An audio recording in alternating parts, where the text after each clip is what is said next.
Hello there, welcome Lanka Web News with me Dushan Vaz. First, take a look at the headlines. Foreign Minister requests the international community to support in confronting the terrorism. Sri Lanka and Kuwait ink investment promotion and protection agreement resettled. Sri Lanka becomes a member of the UNREDD. Now for those other stories in detail.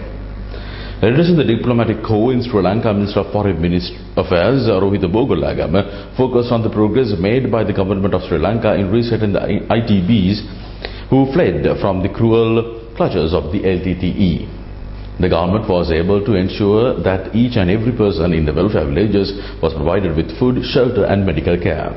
Arrangements were also made to ensure that the children continued their education and even sat for the GCE ordinary level and advanced level examinations. The government had in place basic facilities such as banks, shops and vocational training centers to ensure that the people who were only temporarily accommodated at these welfare villages were able to lead normal lives until their resettlement. The members of the Indian Parliament from the constituencies in the state of Tamil Nadu who visited last month said that the government of Sri Lanka was doing an admirable job despite some shortcomings which he considered were common in such situations.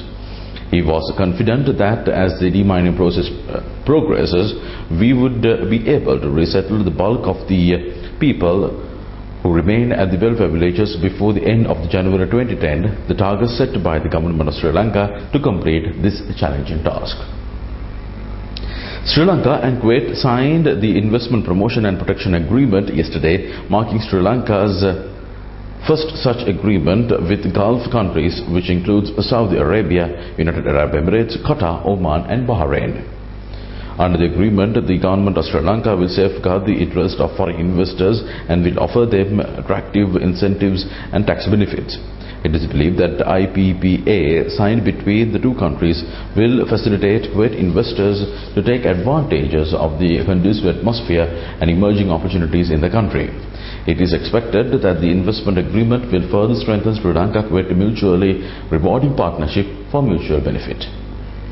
The United Nations Environment Programme UNEP announced this week that Sri Lanka has been admitted to the United Nations Initiative on Reducing Emissions from Deforestation and Forest Degradation in Developing Countries UNREDD programme. Sri Lanka's membership comes amid a call by Dr. Palita Kohana, Sri Lanka's permanent representative to the UN at the UN General Assembly's second committee, that sufficient incentives must be provided to forest hosting countries to maintain them and to ascribe a carbon value to natural forest, enabling that the carbon value to be traded in the global carbon market. Along with Sri Lanka, Argentina, Cambodia, Ecuador and Nepal were accepted as new UNREDD partners, increasing the total membership to 14. The Postal Department of Sri Lanka has made history with its latest stamp issued yesterday to mark the policy of using human methods for rabies eradication and dog population country. According to the postal authorities, the new stamp is expected to have great demand among stamp collectors, both for its unusual theme and its depiction of a community dog. Sri Lanka stopped following the cruel practice of seizing and killing dogs, which was introduced by British colonial rulers in 1893 and remained in force for 58 years since independence. It is now the first country in South Asia to follow such a human policy for an important aspect of the public health and disease eradication. Sri Lanka team led by Captain Kumar Sangakkara taking part in the Indian tour will leave the country tomorrow. Sri Lanka will play 3 test matches, 5 ODIs and 2 T20 matches in India, and the tour will begin on the 13th of November with a 3-day practice match.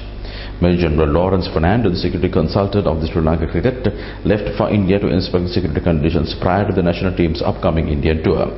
SSC confirmed that the Major General Fernando had discussed with the Indian Board of Control for Cricket, officials, over the security conditions of the Sri Lankan team. That's all the news we have for you today. Do join us tomorrow for the latest. Till then, have a wonderful time.